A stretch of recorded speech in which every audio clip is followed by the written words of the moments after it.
Integral ক্যালকুলাসের method of সাবস্টিটিউশনের আরেকটা অঙ্ক হচ্ছে যে integration dx by root over of sine cube x into cos x minus alpha. এবং এই একই রকম একটা অঙ্ক আর একটা হতে পারে যে integration dx by root over of sine cube x into sine x plus alpha. একই রকমভাবে করবো, ঠিক আছে। Equal to integration dx by root over of, আচ্ছা যেহেতু আমরা দেখছি এখানে কিউব আছে আর যদি 4 পাওয়ারে থাকে পাওয়ারে 4 থাকে তাহলে এই খুব সহজে এখান থেকে একটা রুটটার জন্য সাইন স্কোয়ার বাইরে বার হতে পারবে। সো আমরা কি করছি এটাকে 4 পাওয়ার করে নিই, sign to the power 4 power মানে sine to the power 4x into cos x minus alpha by নিচে একটা সাইন এক্স দিয়ে দিই equal to integration dx by, তাহলে এখান থেকে এটা বার হলে sine square x into root over of কি হবে cos x minus alpha by sine x equal to integration, আচ্ছা এটা যদি আমরা উপর তুলে এটা হচ্ছে কি cosec square x into dx by root over of, সেখানটা যদি আমরা দেখি এটা কস এক্স মাইনাস আলফা এর সূত্র করি, সেটা হচ্ছে cos x cos alpha plus sine x sine alpha by নিচে সাইন এক্স। এটা যদি একটু আমরা সিম্পলিফাই করি তাহলে দেখবো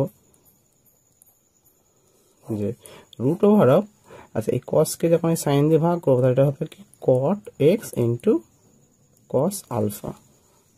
আর প্লাস এই সাইনটা দিয়ে যখন এটাকে ভাগ করবো তখন সাইন স্কোয়ার সাইন এক্স কাটবে, সেটা হচ্ছে 1 আর এটা হচ্ছে সাইন আলফা থাকবে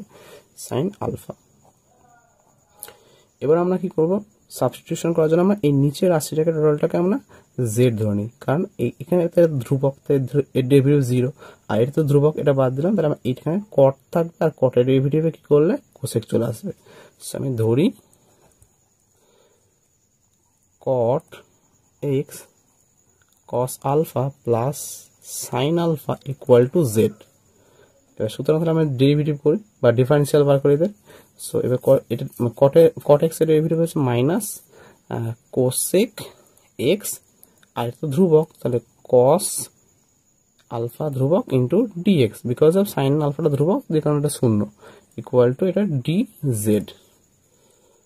বা সরি এখানে এটা স্কোয়ার হবে মাইনাস কোসেক স্কোয়ার এক্স। এবার যদি আমরা বার করি তাহলে আমরা লিখতে পারবো যে cosec square x into dx equal to লিখবো D Z by minus cos alpha. এবার এই সাবস্টিটিউশনটা আমরা এখানে বসিয়ে দিই, তাহলে এখান থেকে আমরা লিখতে পাচ্ছি ইকুয়াল টু ইন্টিগ্রেশন, আচ্ছা ওপরের মানটাকে আমরা লিখতে পারি কি minus 1 by cos alpha into D Z by নিচে এটা কি করছি এটা টোটালটাকে জেড ধরেছি সেটা কি লিখবো root over of Z equal to integration, আচ্ছা আমরা কি করছি এই যে মাইনাস 1 বাই কস আলফা আর তারপর integration D Z by root over of Z.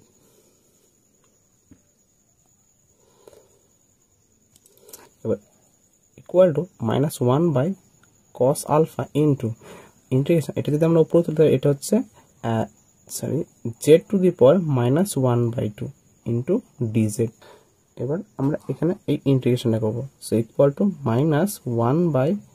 Cos alpha into আচ্ছা z to the power minus 1/2 এর ইন্টিগ্রেশন কি হবে জেড টু দি পাওয়ারে মাইনাস 1/2 প্লাস 1 বাই নিচে মাইনাস 1/2 প্লাস 1 প্লাস সি, এটা equal to minus 1 by cos alpha into এটা হচ্ছে কি জেড টু দি পাওয়ারে half that is mod root z by এটা হচ্ছে কি 1/2 প্লাস সি। এবার যদি 2টা উপর তুলতে minus 2 by cos alpha into root z plus c এবার আমরা কি করবো, এখানে জেড এর মান যেটা ছিল এই মানটা বসিয়ে দেবো। তাহলে আমাদের কি আসবে, equal to -2/cos alpha into রুটের মধ্যে আমরা কি করবো, জেড এর যে মান এটা ধরেছিলাম সেটা বসিয়ে দিই, যেটা হচ্ছে কি cot x cos alpha plus sine alpha plus c, যেখানে সি সমাকলন ধ্রুবক। এবার ইন্টিগ্রাল ক্যালকুলাসের আরেকটা অঙ্ক আছে যে integration 1 plus sine x by sine x into 1 plus cos x into dx equal to integration, এটা কি বলবো যে 1 বাই এটা আর এই সাইন এক্স বাই এইটা সেটা ভাগ করি, তাহলে 1 by sign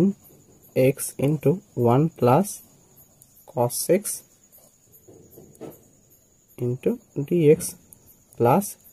integration sin x by 1 plus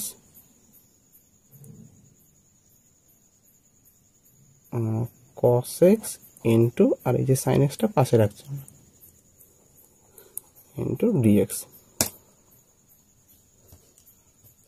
equal to integration। আচ্ছা এখানে কি করছি, উপরে যে এক আছে সেটাকে আমরা এটা লিখি যে sine square x by two plus cos square x by two. এবার এক্স বাই টু কেন নিলাম, কারণ আমরা এখানে কি করবো, এই যে সাইনটাকেও কি করবো অংশকরণ ত্রিকোণমিতি অনুযায়ী কি হবে, এক্সকে লিখবো 2 sine square sorry 2 sine x by two cos x by two. আর এখানে যেটা আছে যে 1 প্লাস cos x কে আমরা লিখবো 2 into cos square x by two into d x plus integration, এখানে আমরা এই সাইন এক্স কাটছি, সো কি থাকছে উপরে ডিএক্স বাই নিচে কি থাকছে 2 cos square x by two into d x লিখেছে ইকুয়াল টু। এবার আমরা কি করবো, এই রাশিকে এই রাশি দিয়ে ভাগ করবো এবং এই রাশিকে এই রাশি দিয়ে ভাগ করবো। সো ইন্টিগ্রেশন কি করছি, এবার sine square x by two কে ভাগ করছি কি দিয়ে, যে 2 ইন্টু 2 মানে 4 into sine x by two into cos x by two into cos square x by two into d x plus এখানে যে cos স্কোয়ার আছে সেই cos স্কোয়ারটাকে ভাঙবো, so cos square x by two by নিচে হবে 2 sine x by two cos x by two into 2 cos square x by two into d x plus এখানে আমরা কি করছি উপরে কোসেক করে দিই উল্টিয়ে, সো 1/2 ইন্টু ইন্টিগ্রেশন এটা হবে sec square x by two into dx equal to. এবার আমরা যদি এখানে একটু কাটাকুটি করে তাহলে লিখতে পারবো ইন্টিগ্রেশন, আচ্ছা 1/4 বাইরে রাখি, সো ইন্টিগ্রেশন এটা লিখতে পারবো এখান থেকে একটা সাইন কাটবে, সো উপরে একটা সাইন বাই নিচে একটা কস, মানে এটা হবে ট্যান, তো এটা হচ্ছে tan x by two into এখানে যে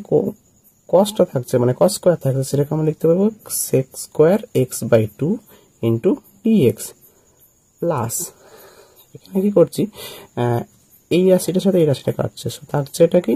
আর এটাকে আমরা একটু ঘোরালে তাহলে এটা হচ্ছে 1/2 মানে 2টা বাইরে আসলো, আর ইন্টিগ্রেশন এখানে কি থাকছে উপরে ডিএক্স বাই নিচে এইটুকুর জন্য আবার আমি লিখতে পারি sine x plus 1/2 into integration sec square x by two into d x. এবার আমরা প্রথম আর তৃতীয় সমাকলনের ক্ষেত্রে আমরা এক্স বাই টু কে জেড ধরি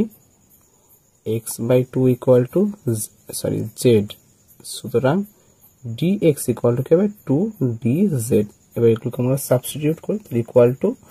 1/4 ইন্টু ইন্টিগ্রেশন এটা হচ্ছে tan z into sec square z into z dz, আর এর সঙ্গে একটা 2 থাকবে, সেই 2টা আমরা বাইরে বার করে দিচ্ছি, এটা 2 করলাম, প্লাস 1/2 ইন্টু এখানে তো আমরা এটা তো এটার ক্ষেত্রে তো আমরা এক্স বাই টুকে জেড ধরিনি, সো এটা আমার এরকমই থাকবে। আর একটা উপরে তুলে দিতে ইন্টিগ্রেশন লিখতে পারবো cosec x d x plus 1/2 into এখানে কি করছে সেক স্কোয়ার আছে, ইন্টিগ্রেশন এটাকে কি করছে sec square z into D z লিখছে, আর এই যে 2 আছে সেটা বাইরে বার করে দিই, সো ইকুয়াল টু এটা হচ্ছে 1/2 ইন্টিগ্রেশন, এবারে